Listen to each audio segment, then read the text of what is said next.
I didn't feel like playing Marvel tonight, but I wanted to do something, so I'm doing a video on on my killing weapon here, on my stick. This is what I used to play Marvel 2. I kind of built towards this loadout, I guess, for a long time, for like over 10 years. I've been working on what my ideal setup is. It looks like a Japanese stick from the outside, but there's a lot more going on inside. When we open it up, you'll see.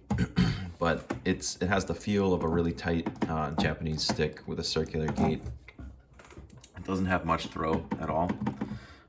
It's not an optical stick, but it's similar. It uses induction, so there's a magnetic field, and the sensors can judge when the stick is moving.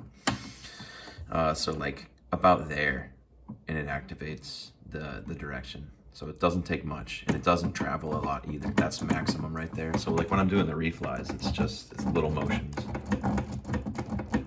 That would be like refly with fast fly built in there.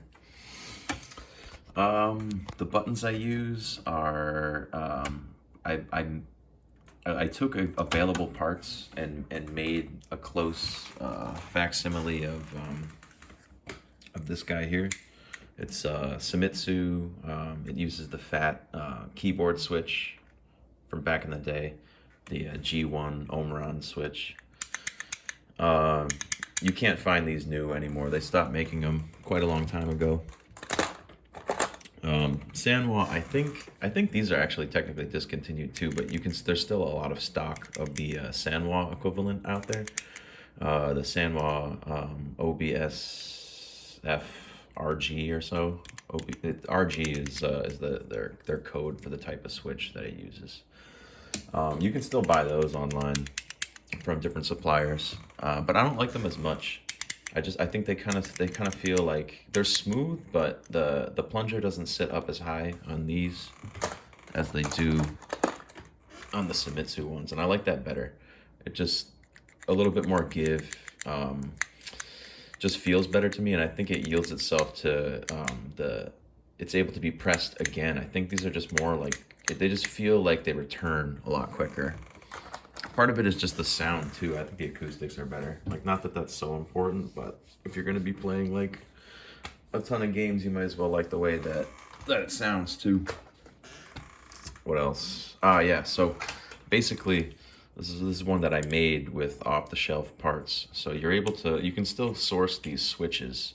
So I bought a bunch of new switches, and then these Seimitsu buttons with the clear caps, you're able to modify to accommodate these big switches. And on top of that, I added some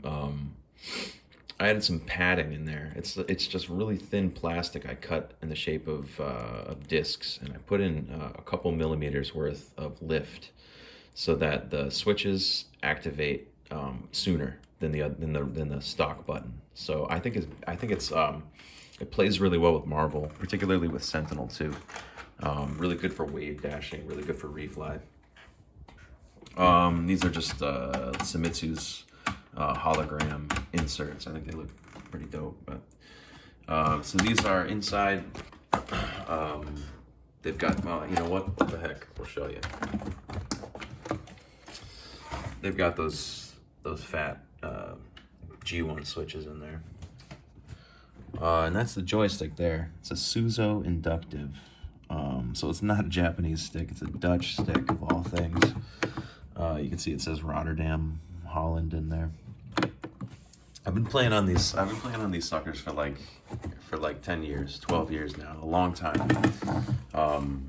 Like I was talking about earlier, they have not much throw to speak of, and the engage distance is super fast. So like there's no physical switches, so it's kind of like a P360 in that respect, but the similarities end pretty quickly because there's a ton of throw on a P360, and on this, it's just lightning quick. I liken it to playing on a D-pad pretty much, and the buttons are super good.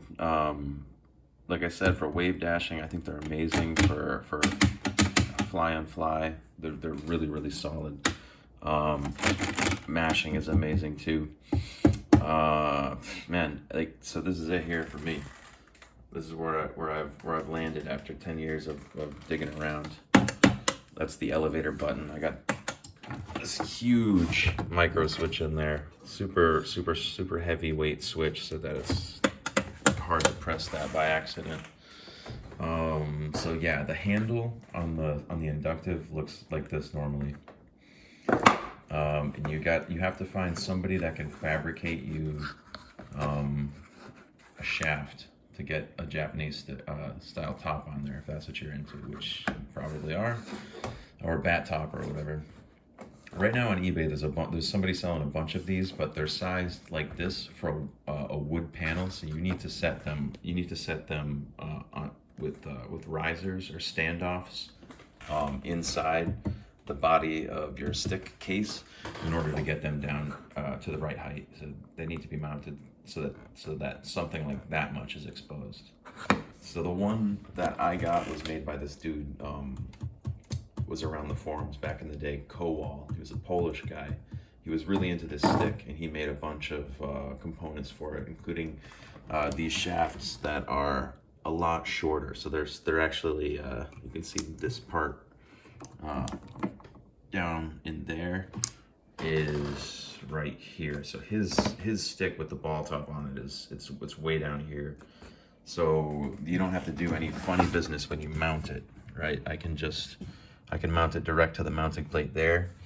Whereas, like I was saying, with these you need standoffs so that you can space it from the mounting plate inside the case so it's at the correct height, which that pretty drastically limits you to playing in a case like this where you have a lot of depth to work with. I fit one in a TE. Magnetro actually has it. I gave it to him. So you can technically work magic if you have a short shaft.